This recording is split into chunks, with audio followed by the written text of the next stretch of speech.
offline man. Elliot hadn't meant to check his phone. Not really. But his thumb moved on its own, muscle memory performing its millionth scroll before his brain could stop it. Instagram, Twitter, Facebook, Reddit. The familiar dopamine dance, performed in the dark at 3 a.m., illuminating his face like a junkie getting his fix. He'd written a tweet about that once. My phone's blue light is basically a digital crack pipe. It got 847 likes. He remembered the exact number because he'd checked it 63 times that day. Pathetic? Maybe. But hey, at least he was self-aware about his addiction. That made it better, right? Until the screen went black. He frowned, jabbing the power button like a lab rat hitting its feeder bar. Nothing. Dead. He plugged it in, watching for that reassuring Apple logo, that digital sign of life that would let him return to his regularly scheduled program of mindless scrolling and validation seeking. Nothing. Come on, you overpriced piece of... He tried another outlet. Then another. Then his laptop charger, his roommate's charger, stolen from the kitchen counter like a digital junkie, even that sketchy third-party cable he'd bought from a guy selling them out of a van behind the 7-Eleven. Fine. He'd deal with it in the morning. But sleep wouldn't come. His mind itched, craving the endless scroll, the constant validation that came with each like, each comment, each notification proving he was alive, he was real, he mattered. God, when had he become so desperate for digital attention? Probably around the same time, he'd started measuring his self-worth in retweets and follower counts. He laughed at himself in the darkness. The sound came out wrong, hollow, like it was being played through a broken speaker. When dawn finally crawled through his window like an unwelcome house guest, he grabbed his laptop. Wrong password. He tried again. And again. And again. Each attempt more desperate than the last, like a man trying to remember which key opened the exit door while the building burned around him. Account not found. His stomach clenched. He tried his email. Error. Facebook threw up a blank profile. Twitter said his handle didn't exist. LinkedIn showed someone else's face where he should be. Each failed attempt felt like another nail in a coffin he hadn't realized he was lying in. This is fine, he said out loud, voice cracking. This is totally fine. Mercury must be in retrograde or whatever that astrology bullshit means. He'd never believed in astrology, but he pretended to on Twitter because it got him more engagement from the crystal-loving crowd. By the time he reached his office building, sweat had soaked through his shirt in dark patches that looked suspiciously like screaming faces. His ID badge wouldn't scan. Security looked at him like he was speaking in tongues, which, given his increasing panic, wasn't entirely inaccurate. Sir, I'm going to have to ask you to leave. But I work here. His voice cracked like a teenager hitting puberty all over again. 10th floor, marketing department. Ask Sarah, she sits next to me. We had lunch yesterday. She showed me pictures of her new cat and I pretended to care because that's what normal humans do. The guard's hand moved to his radio, his expression a mixture of pity and concern that Elliot had seen before, usually directed at those people who stood on street corners ranting about government conspiracies and alien abductions. Sir, there is no Sarah in marketing. Elliot ran.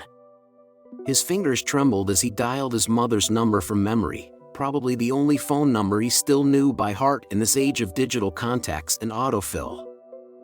Hello? Her voice was as familiar as his own heartbeat, as the notification ping that had become his Pavlovian trigger. Mom, thank God. Something's wrong. Everything's wrong. The internet forgot me, which sounds insane, I know, but considering I've spent the last 5 years of my life basically living inside it. I'm sorry, "Who's this?" "Mom, it's me. It's Elliot. Your son? The disappointment who chose digital marketing over law school? The one you keep tagging in Facebook posts about finding a nice girl and settling down?" "I don't know any Elliot." She said it easily, casually, like stating the weather, like commenting LOL on a post you didn't actually laugh at. "And I don't have a son."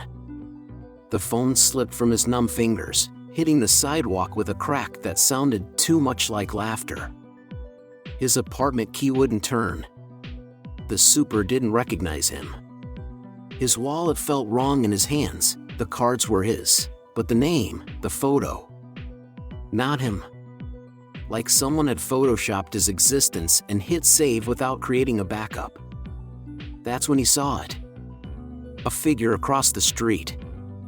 A dark hoodie pulled low like a budget Grim Reaper or an edgy teenager's profile picture. Watching. Elliot called out. The figure stepped back, melting into shadow like a deleted pixel. But not before Elliot caught a glimpse of its face. His face. He woke up in a Motel 6, head pounding, mouth tasting of copper and stale memes. The mirror showed his reflection, but wrong, like something else was wearing his skin, puppeteering his features. His eyes looked back at him like dead pixels on a screen, and wasn't that just perfectly ironic? He'd spent so much time staring at screens, and now he was becoming one. The cafe was empty except for an ancient desktop in the corner that looked like it had been around since the dawn of MySpace. His hands shook as he typed in the URL, leaving greasy fingerprints on keys that had seen better days, probably back when dial-up was still considered cutting edge. There he was. His Facebook profile. His Instagram. His Twitter. All active. All posting. A photo from this morning, him sleeping in that cheap motel bed, the stained ceiling above him looking like a Rorschach test designed by a pessimistic algorithm. Caption, almost done. Hashtag new profile, hashtag new me, hashtag transformation Tuesday. Posted 2 minutes ago. The bell above the cafe door chimed like a system notification. Footsteps behind him, each one sounding like a mouse click. "You should have stayed offline."